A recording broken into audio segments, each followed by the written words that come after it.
Egonarria, lurrari entzuten dion saioa.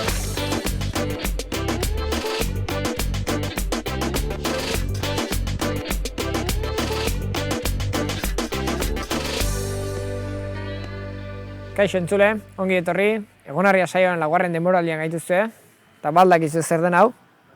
Berritxun gaude, udalbiltzaren beka baten ondorioz piztu duten txondorrean, eta hemen dauzkagu Joseba Goienola eta Txetxu Koiado, Txetxu kulturgilea eta ideia honen sortzailea, eta Joseba zu herriko alkatea eta txondorren bueltan lanean dabilena.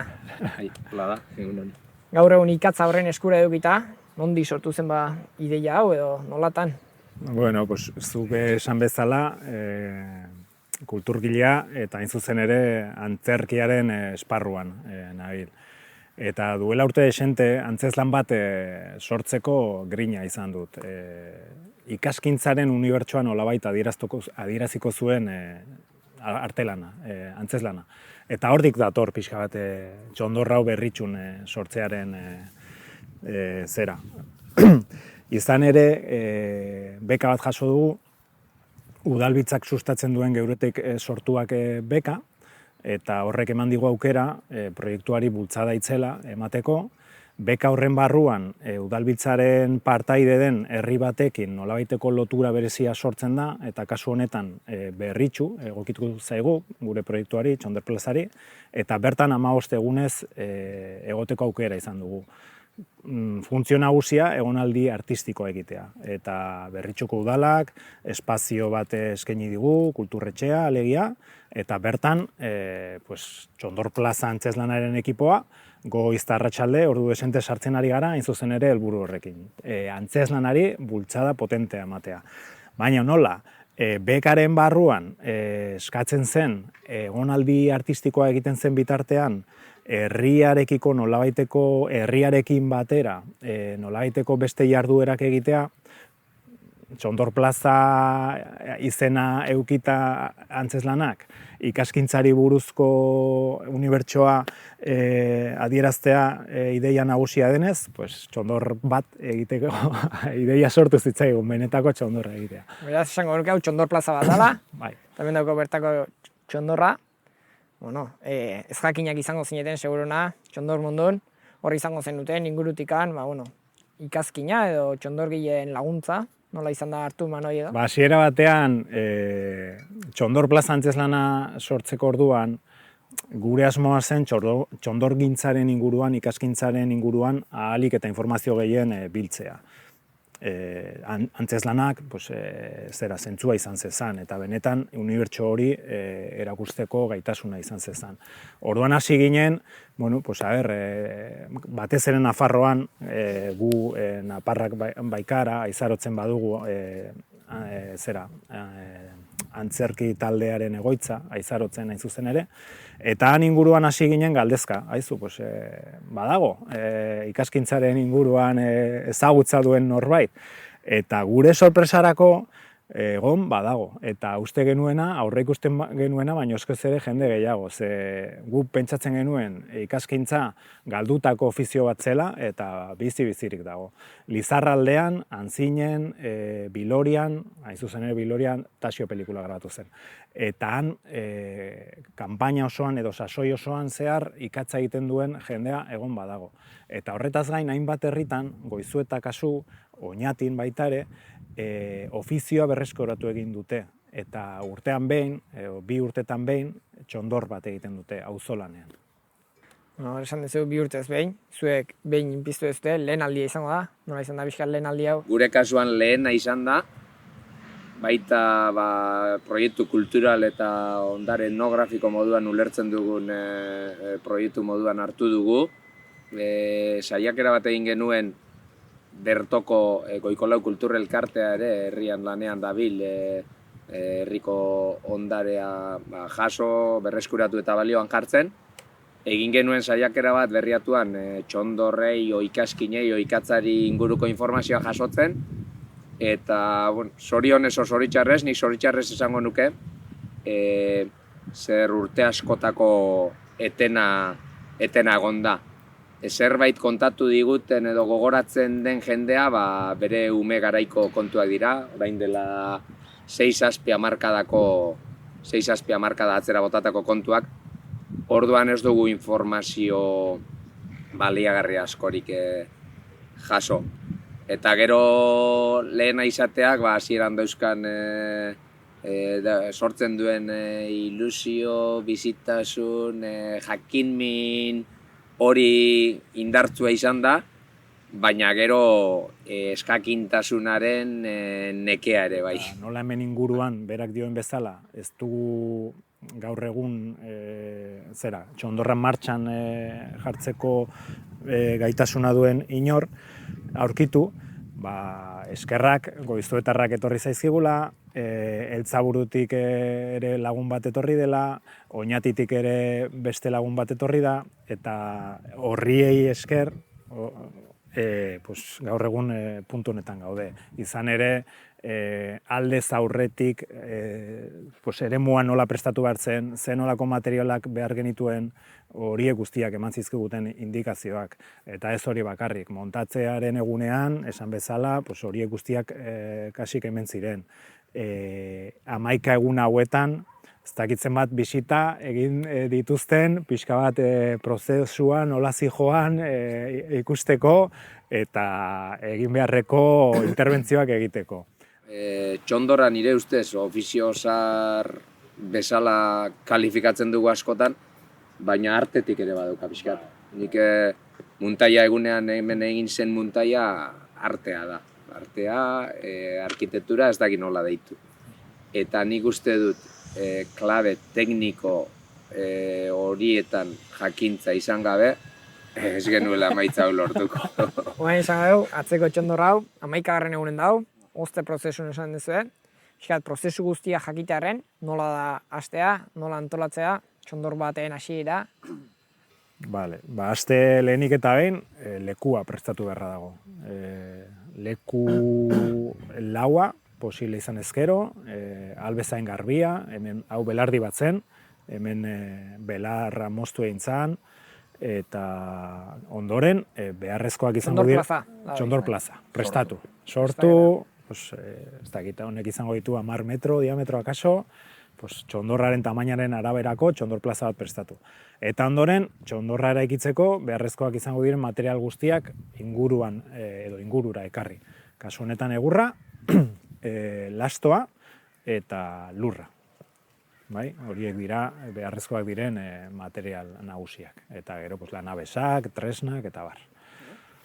Hor, lehenengo hasten zara kronologikoki eta lehenengo buruko minak dira materiala nola lortu eta zelakoa eta zer behar den.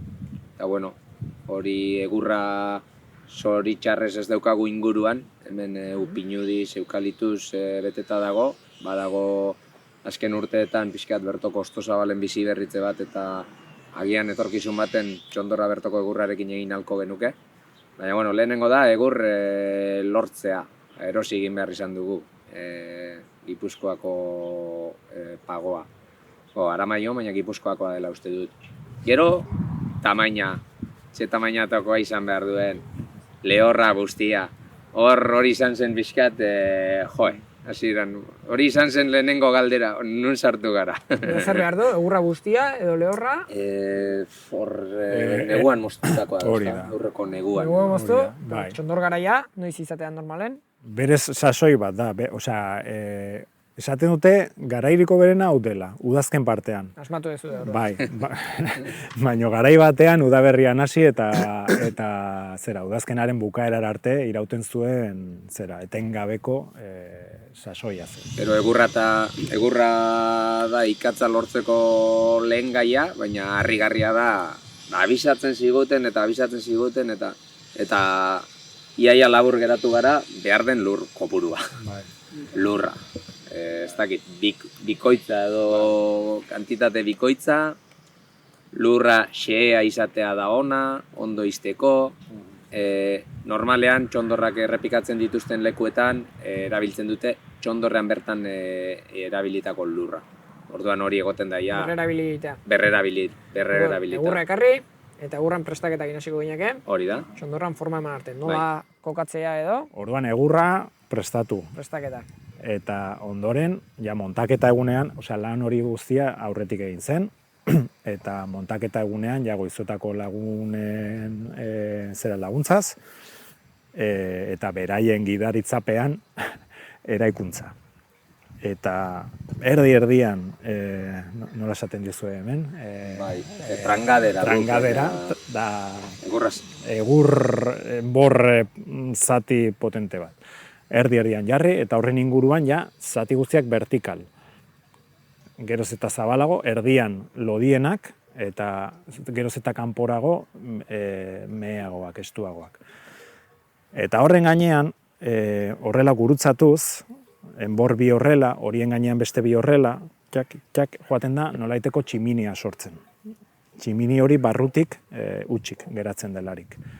Hor gero galdararen funtzioa egingo duen espazioa sortzen da. Hor gero piztutzerakoan brasak sartuko dira. Baina egurra jarri ondoren, tapatzea lokatzarekin edo lokatza edo lurrarekin? Batzuk horbelarekin egiten dute, dagoen lekuan, gure kasuan belar lehor edo lastoarekin egin genuen lehenengo kapa, egurraren gaineko kapa, eta gero lurra bota. Hori lastoa okerspanago txetxu da, lurra ez dadin sartu barrura, ezta? Lurra eta egurraren arteko kapa bat sortzen da, lurra egurrarekin kontaktuan egon ez dadin. Ze lurra kontaktuan sartzen baldin bada egurrarekin, egurraren konbustioa gelditzen omen du. Orduan, nolaiteko erdiko geruza bat sortzen da. Aipatu dugu, behin ja txondorra ondarrakin tapatu ondoren, ja 11 egunetako lana dala. Orduan, txondorra piztu inberko da, nola prozesua, pizte prozesua. Eta piztutzea, aipatutako tximinia horretan, goian irekita uzten den zulo batetik, aldez aurretik egindako zuan sortzen den brasa sartzen da. Gantzeon egur handi horretan, ez da? Horren gainera. Eta hori ere polita izan zen, ze hori ere talde moduan egin zen, hainbat herritarrek izan zuten aukera, zutik brasa palakada bat hartu, eta hor gora eta zulotik sartzeko, eta horrek ematen dio, berotasuna. Espetakularra da, hemen montatzen da erdi humorean da komentatzen zuten hasi zirela betiko mamuak ateratzen. Lehenengo izaten omen da, zurik hartuko duen edo ez. Nik hor beldurra neukan izaten nuen, hor brasa bota eta eta gero izaten omen da ia erreko den edo ez. Eta batek esan zidan, beti hartzen duzua, beti bizten da, eta inoiz ez da erretzen.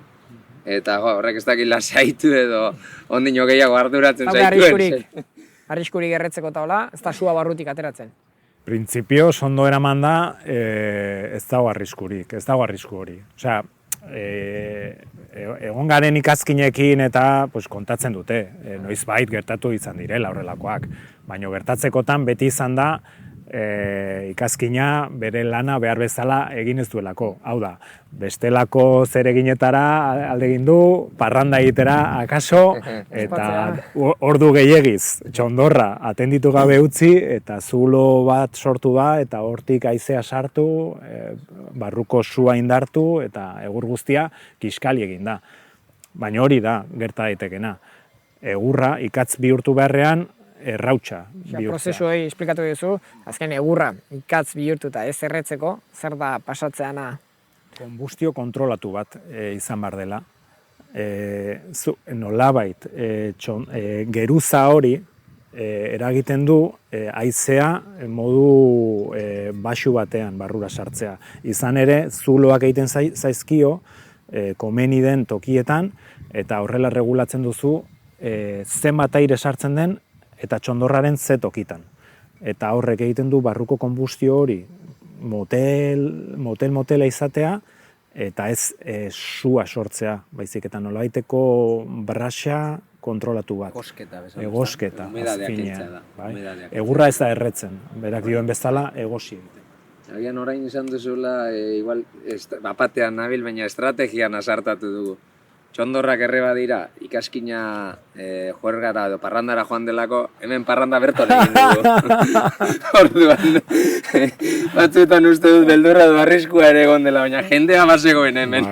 Ez dakit txondorrari edo beste parrilari begira. Horren kontrolatuta onda. Itzela izan da, eta piztu genuen egunetik, hemen txondorraren bueltan parrilla egon da, eta arratsaldero... Ikatzarekin, noski, ez? Bai, bueno, honekin txondor honetako ikatzarekin ez, noski, hori urrengoan, akaso? Ja, minusean gaude. Hori da. Atero orduko. Bai, baina kriston giroa egon da hemen arratsaldero gauero, jendetza, norberak bere etxetik, haragia, ondarruko atuna edo dena delakoa, hor parrillan bueltan, eta kriston giro polita sortu da. Giro ederra sortu du herrien. Bueno, orduan, ja pixka prozesuakin aurrera jarraitzeko, piztu ondoren, 11 egunez mantendu behar da suak bere, bueno, sua edo brasa poliki-poliki egosi dezan, eta eginda da hola, ikatz lortu dala jakiteko nola da prozesu hori? Hor azpin ez da ezer ikusten. Printzipioz, guri esplikatu digutena da. Egiten diren zulo horietatik, hasieran kea txuri xamarra ateratzen dela. Horrek esan nahi du, egurra bere zetasuna galtzen ari dela, lurrina dela hortik ateratzen dena. Txuria da eta denso xamarra. Eta konbustioak aurrera egin ahala, ke hori findu egiten da, densitatea galtzen du eta kolorea ere aldatzen du, urdinera jotzen duelarik. Eta hori litzateke, zulo hori dagoen altueran, ikatza egin delaren seinale. Urdina ateratzen dela. Orduan misteriotik hande bai pixkat, ezin da jakin bukatu arte, zer pasatzen da? Ireki ditzen dugunea, jakingo dugu benetan, egindako lana edo hartutako erabakiak aproposak izan dira bere momentuan. Bai, izan digute baten ematek agian pentsatzen du, dena oso ondo joan da, aterako dut ikatza, eta orduan sorpresa. Ondo egin gabe, urrengo igual, ese desastrea, bero, hau ez da berdin joan da, igual ikatz hobea. Dakien jendea badago eta nabaritzen zaio lehenengo minutuan. Lehenengo atxurkada, lehenengo movimentua egiten duena. Baitu tresna jakinak txondorra egiteko edo? Ezagunena kaso aga. Da makile luze bat, eta ez dakit denok agian gogoan izango duzu Tasio pelikula, eta nola Tasion protagonista txondorran puntan igota, txondorre goiko zulotik makil luze bat sartzen duela, eta hor ibiltzen dela bueltaka mugitzeko. Bai, hori litzateke akaso pixka bat karakteristikoena. Gero, pues, bueno, eskuareak, atxurrak, pala... Eskailera. Eskailera ere, ezinbesteko. Bai, hori da. Agian, prozesuan ahaztu zaigun gauza biztu ondoren, egun batzutan txondorraren arabera jaten esaten dunik, jaten eman behar zaio. Betagarria sartu behar zaio, lau orduro... Hori da. Egurra. Bai, egurra. Egur pusketa txikiak. Hori, txiki-txikiak. Tapa zabaltzen da, hor, kontsumitu duenaren arabera sartzen zaizkio hotzararekin egur pusketa txikiak, eta hori ere joan behar da, ondo ziurtatzen agarekin, bera arte doala eta ez dagoela huekorik, eta hori konpaktatzen. Bueno, lehen aipatu dugu industria moitze zuela garai batean, egia da burdinola garaian, beharrezko zela ikatza, sua temperaturara altu mantendu ahal izateko.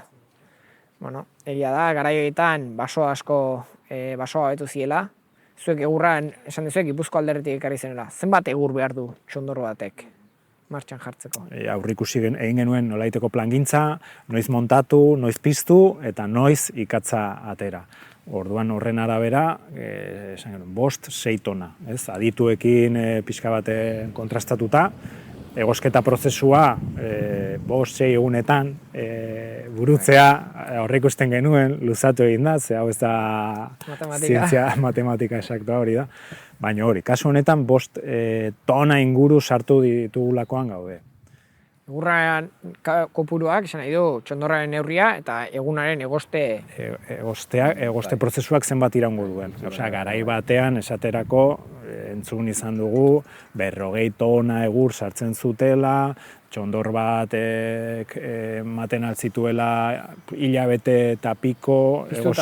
Bai. 4-5 tona esan dugu, 4-5 tonakin, txikitzen joan da, eta zenbat ikatz estimatzen dezetea. Hori ere, entzun dugunaren arabera, printzipioz gauzak ondo eta oso ondo eginda, lortzen alduzu, sartu duzun egurraren pisuaren laurdena edo bostena, hor, bai? Horrek altzen dena da alde batetik egurraren esetasuna eta gero bestetik arrazoi bat bestegatik egin ez den egurra. Hor ditugu adibide batzuk, ilintxa deitzen zaio, parte bat egur geratu den eta bestea ikatz edo erreta daukan zatiari.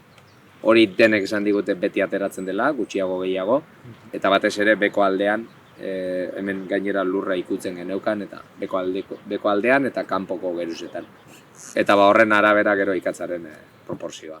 Hor esan dugu ikatza ez dela helburua, herri afari bat egiteko iritsiko da, segurazkina, baina horrek badauka jarraipena ere, ikatzak edo txondor plazak, xigat, kontatu duzu, txoizko, honen ingurun dagoen atzeko antzeslana edo? Bai, esan bezala gure Argi Malutak antzerki konpainiaren helburua Txondor Plaza izeneko antzeslan bat plazetara eramatea da. Sorkuntza prozesuarekin hasita gaude, duela zenbait hilabete, bultzada potentea emateko aukera izan dugu, hemen 15 egunetan Berritxun. Baita ere oso lagungarria izan da hemen bizitako esperientzia, Txondor Plazaren bueltan, benetako Txondor Plazaren bueltan. Eta dena ondo bidean, prozesu honek amaiera izanen du, otsailaren 21 hemen Berritxun bertan, antzeslana Berritxuarren eta gerturatuko den jende guztiaren aurrean eskainiz. Txondor Plazak beraz hartuko du bere plaza. Bai, hori da gure helburua zuzen ere. Alden heinean Txondor Plaza antzeslana, Txondor Plazak, benetako Txondor Plazak egiten ziren lekuetatik albezain hurbil egitea. Eta Txondor Plaza hau, Txondor hau, ikatz helburu horietara bideratu barik, harro baita ere, antzerki bat sortzeko motibo izateaz. Antzerkia izan da Txondorra sortzeko motibo, hobeto esan da, baina honen inguruan sortutako antzerki bat izango dugula jakiteaz, eta irrikatan, hotzailaren nota bat heltzeko. Bikote eskerrik asko, plazer handia izan da, bai Txondorraz eta Txondorran jarraipenaz kontatzeagatik. Espero du aukera eukitzea juteko, unea edo beste nun baitea, eta zuri entzule, eskerrik asko horregoteagatik, eta bizibaratzea.eus eta argia.eus plataformetan egongo da entzungai. Eskerrik asko.